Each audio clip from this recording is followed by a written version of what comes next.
My name is Philip Baker, Louisville District 6 Metro Councilman, former Cabbage Patch member. My name is Kim Nelson. I'm formerly Kim Shea, and I was in daycare when I started coming to the Cabbage Patch.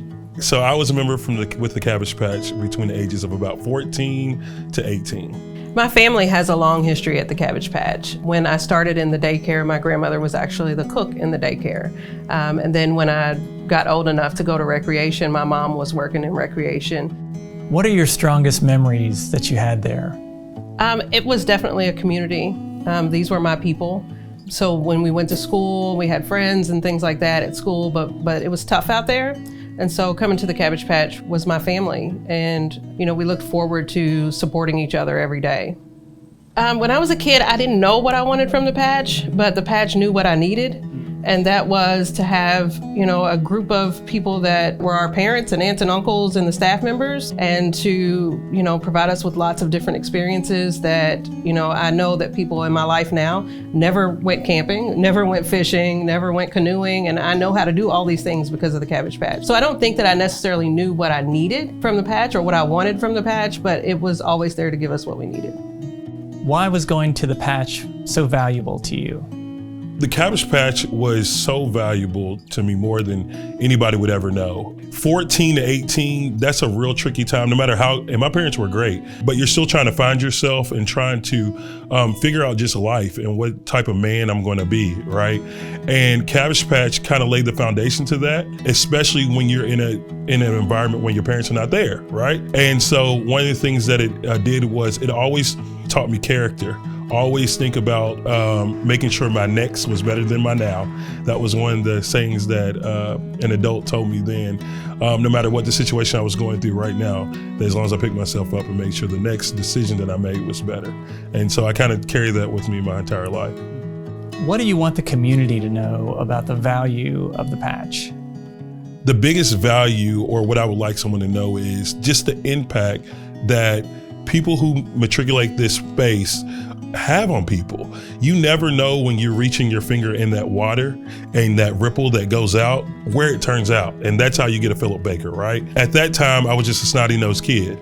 But because someone encouraged me, because somebody believed in me, told me I was gonna be great, every day I wake up with those mandates like, today's gonna be a great day. Always had a positive attitude. And that's huge when you're talking about an adolescence and what that means to somebody.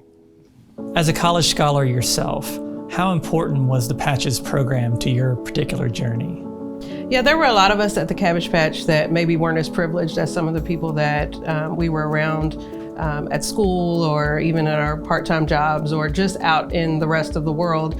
And the Cabbage Patch kind of helped to even the playing field, or to provide some equity so that, we were offered the same opportunities as other people, whether that be, learning to cook with Seed to Table, or, being able to be a part of a basketball team that may be charged out in the community, or, even going to college. I was around when some of the college funding just started.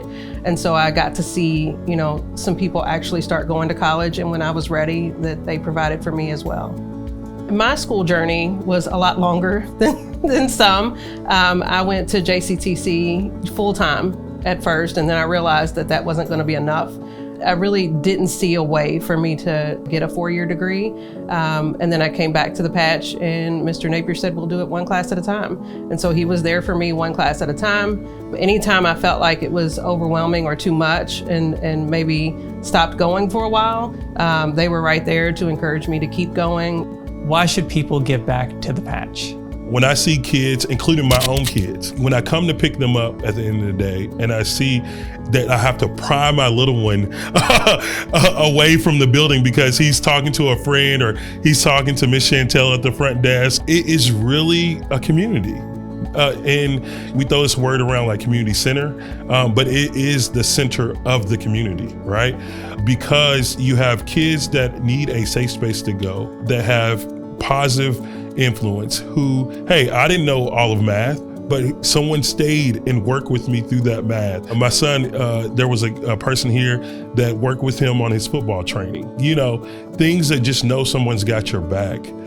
It just makes my heart leap, because I was that kid and I know what it can do. And I know that what it can do for our community. Cabbage Patch is becoming a hub of generating the next generation of leaders. And I believe that. I truly do. I am not special.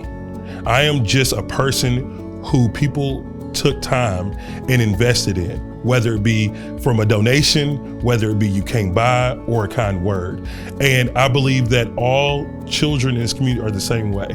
If you invest in our people, and it's always not just with money, time, talent, and resources. Everybody plays their part, right? In everybody's life. People say there's 6 degrees of separation. I believe there's 3, especially in Louisville. And I believe that if you're watching, do what you can to support. Come out, donate your time, talent, and treasure, and watch what blossoms from that.